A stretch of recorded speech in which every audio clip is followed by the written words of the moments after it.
Негізі бұл жас жігіт дейді. Орта бойлы. Айнуху тафия. Көзі солып қалған дейді. Көз негізі бізде судан тұрады, басым көпшілік. Бірақ сол солып қалғанда су жоқ, не жоқ, мейіз секілді. Кім соны көретін болса, кімнің заманында туатын болса дейді, көріп қалдың ба, оған Кәһф сүресінің бастапқы сүрелерін оқы дейді. Бастапқы 10 аяты деп келеді. Бір риуаятта Кәһф сүресінің соңғы 10 аяты деп келеді. Бұл дәджжал қай жерде шығады дейді?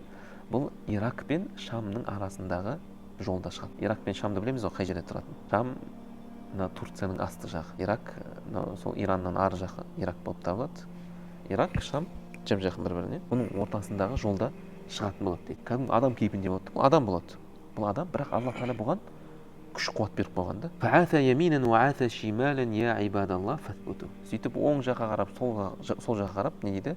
Ей Алланың құлдары, ал бекем болыңдар дейді. Сонда сахабалар тұрып, я Расулалла, уа ма лубсу фил ард. Жер бетінде қанша күн болады ол дейді. Пайғамбар айтады, 40 күн болады дейді.